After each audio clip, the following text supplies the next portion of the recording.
different times. Exactly right. The way I sort of try and represent that is that you put on your editor's hat at specific times in the process, and then you let your freak fly right. with the other side. And but it's navigating between those two worlds that enables the creative process to be most fruitful. If you get too locked in fantasy and you say, I'm going to go by the seat of my pants and just write what comes to me naturally, inevitably you fall into a very dark hole that you can't get yourself out of. And just speaking personally, whenever I've been writing and I start without having a clear destination, I can go for hours and then I'll hit that wall. So what I find is more helpful is to just have a global roadmap. Now you can always, veer off of it when you want. But not a cage. Right. It's not a cage. It's an aspirational ideal that you're shooting for. At least think of it. Get it down in your mind, and then allow yourself to go to the right side of your brain. And when you get stuck, go back to the analytical. So you sort of toggle between the micro of your analytical work and the macro of your fantastical creative inspiration. Now, you must have gotten some of the same blowback I know I've had anytime I talk about outlining or story structure. You start hearing about, well, I'm a pantser, not a planner, meaning I write from the seat of my pants. I write from inspiration. The implication being that, only lesser or hack writers actually think about it. The rest of us just spontaneously generate words. Yeah. What's your response to that? Well, I try not to get too upset about it, Right. but I inevitably, my blood starts to boil because I think it's a big load of BS that has been sold and perpetrated by people who don't want to really share the nuts and bolts and the blue collar work of being a creative writer. There's something that makes you feel divine in a way.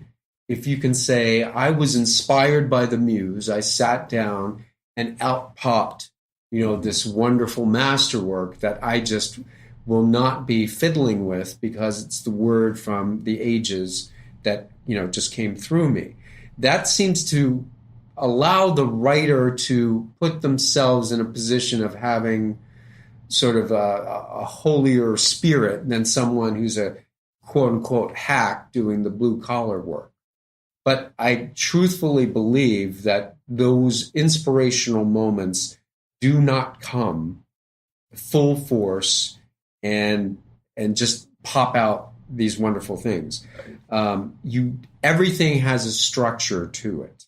Our bodies have bones, they have the nervous system, they have all different sorts of structure. And to say that every individual person is unique is absolutely true. But underneath that uniqueness is a structure that we all share. So it's the same thing with organic stories. Each story is individual and a beautiful thing in and of itself. However, there are structural bones and all that stuff that you talk about. The outlining is essential for the thing to live. Oh, that's a beautiful way of putting it. Plus, from a practical standpoint, if you've done some kind of planning, thought through the steps in the story grid, your chances of finishing are much higher, are much better. Much higher. And of course, as you just explained, it's even if their manuscript isn't perfect the first time you send it somewhere, it's going to be much more fixable. Yes. And my goal is really to just build a language of communication for the creative art of storytelling that is extremely practical so that we can learn and understand how to fix problems, diagnose them, and then fix them, and to be able to use the same language with other people. So, for example, if we all share a common language, I can say, oh, geez, Bill, my middle build is killing me. Mm-hmm. I don't know what to do in the second sort of heroic challenge for my protagonist. Mm-hmm. And you would say, oh, I faced that with book X, and here's the way I solved it. Maybe you want to try something like that. And that way, instead of all this psychological stuff about writer's block and the painful realization of your incompetence, you can actually get down to brass tacks and say, here's the problem I'm facing, Bill. What would you suggest I do to fix it? And you will say, hey, guess what? I faced that problem 20,000 times myself. Right. You know what? You're not unique. You're going to get through it. I got through it. I didn't know how to fix it, but eventually I did fix it. Terrific. You've also done some publishing. In fact, you've with a partner got an independent house, Black Irish Books. Yes. Tell us about that. Well, Black Irish Books came out of a deep frustration that my business partner, Stephen Pressfield, and I had years ago. The War of Art was a book that I worked with Steve when I had my own independent house after I left major publishing. It was a publishing house called Rugged Land Books that I had started. And I really wanted to work with Steve because I had edited all of his fiction at Doubleday at the time. But he was under contract for his fiction, so he couldn't break the contract, but he had no option for nonfiction. So as I started my house, he sent me this manuscript that he used to give his friends called The Writer's Life. And I loved it. And I thought there was a wonderful, really great message in that book about how to do the blue-collar work, how to fight the resistance to not do your work. So over a period of about a year, Steve and I went back and forth, and we edited it together, and I came up with a new title, and I played with the Sun Tzu element and came up with The War of Art. So to make a long story short, after 7 years, I shut down the house because I could not deal with the difficulties of publishing pre-Kindle and the electronic world. And totally sympathetic. Exactly. There, having been there. I love that book, though. Probably different people take different things away from it. But what I remember taking away from it is, look, writing's hard. Mm-hmm. It's not just you. Writing is hard. Creating anything from a blank canvas, which is what you're doing when you're sitting down to write, that's hard. Yeah.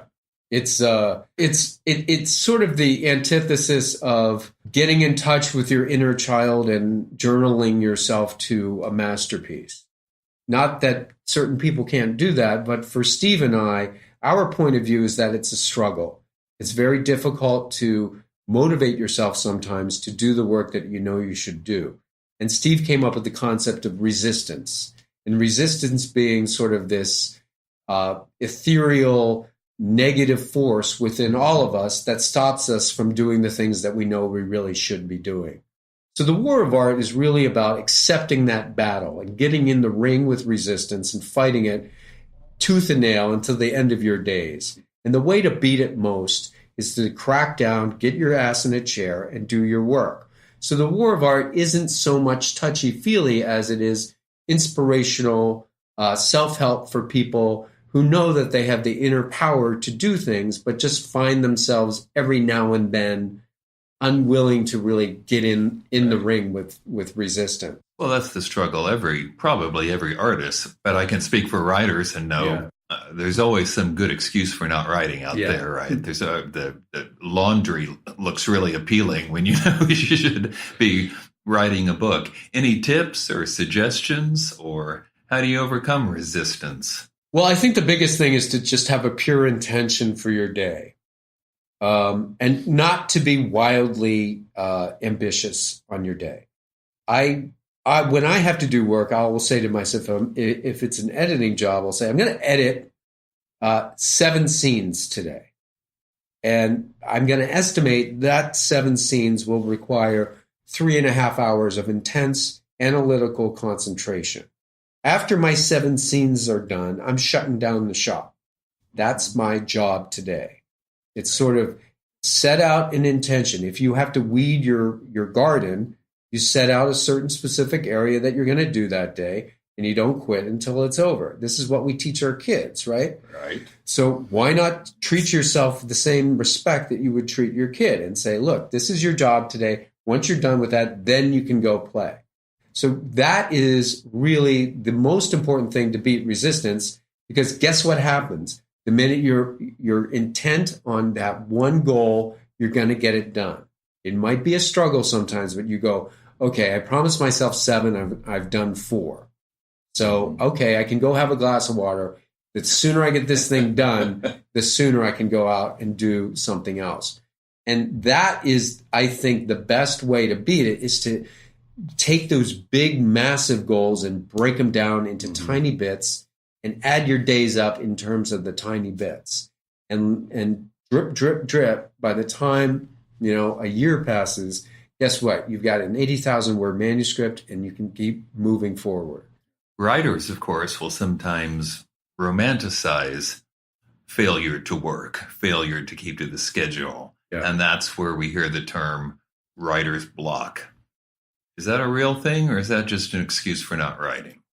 I think it's both. And I think the real thing, what writer's block is not having that day's power to get in the ring.